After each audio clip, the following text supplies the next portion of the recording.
किसी भी सेल्स में या फिर जो ये आपका जो मार्केटिंग का या फिर प्रमोशन का काम होता है या फिर इसमें बिजनेस रिलेशनशिप वाले काम में सबसे बड़ा जो इश्यूज आता है वो यही आता है कि क्लाइंट्स कभी भी ना सामने से इंटरेस्ट जो दिखाना होता है उसको वो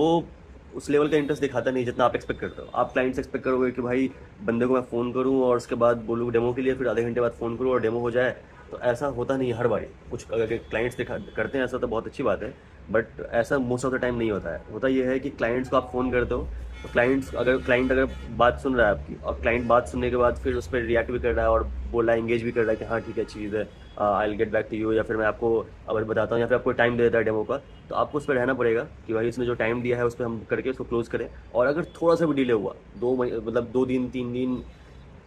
4 दिन, इतना डिले डिले नहीं भी हुआ, अगर मान लीजिए आपने फॉलो अप लिया और वो ऑनबोर्ड नहीं हो पाया, तो इसका मतलब समझ जाइए कि वो क्लाइंट अब फिर से कोल्ड क्लाइंट बन चुका है। आपको फिर से कॉल करना पड़ेगा, उसको रिमाइंड करवाना पड़ेगा सारी चीज़ें कि आपकी क्या क्या लास्ट कन्वर्सेशन हुई थी। और ये सारी चीज़ें होने के बाद फिर आपको ये भी करना पड़ेगा कि उसको दोबारा सेम चीज़ पिच करके सेम पेज पे लाएं कि भाई आपसे लास्ट टाइम जो हमारी बात हुई थी तो आपने ये चीज़ें कहा था और आपने कहा था कि डेमो लेंगे, तो सब प्लीज़ अगर आपके पास अगर टाइम हो 2 मिनट तो आप आ जाइए डेमो पे हमारे, या फिर अगर आपके पास टाइम हो तो हमारे सैम्पल्स देख लीजिए, कुछ भी कर लीजिए जो भी। तो इसमें ये फैक्टर यहाँ पे काम आता है। अगर आप एक्सपेक्ट करोगे कि 2 दिन के बाद फिर वो बंदा, आप कॉल करो उसको और वो बोले कि नहीं क्या नाम इसका, हाँ हाँ मुझे याद है, क्या नाम इसका, ठीक है चलो अभी डेमो कर लेते हैं या फिर और कुछ, तो वो मुश्किल है थोड़ा, क्योंकि क्लाइंट्स का जो ये होता है रिएक्ट करने का पैटर्न होता है, ये सारी चीज़ें वो ऐसे ही काम करते हैं, क्योंकि 50 लोगों से दिन भर में मिलते हैं।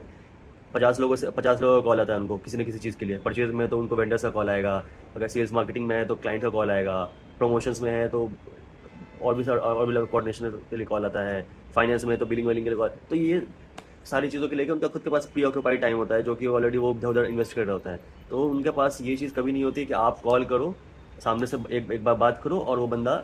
2 मिनट में राज़ी हो जाए, बोल दे कि ठीक है अभी हाँ कर लेते हैं। और अगर अभी कॉल किया और ऐसा एक्सपेक्ट कर रहे हैं कि शाम में डेमो कर लेगा, सुबह डेमो कर लेगा, तो ये रेशियो आप समझ जाना कि 80-20 का होता है, कि 20% लोग ही ऐसा आपको ये इतना इंटरेस्ट दिखाएंगे कि आपने अभी कॉल किया और शाम में डेमो कर लिया और क्लोज कर दिया सेल्स को। 20% लोग ही ऐसा इंटरेस्ट दिखाएंगे आपको, क्लोज होगा नहीं होगा वो अलग चीज़ है, पर दिखाएंगे। बाकी सारे लोग तो वो भी नहीं करेंगे। तो ये सबसे बड़ा जो है ना ये इशू आता है इसमें, क्लाइंट रिलेशनशिप में बोलिए या फिर न्यू न्यू बिजनेस डेवलपमेंट में बोलिए, ये इशू हमेशा रहता है।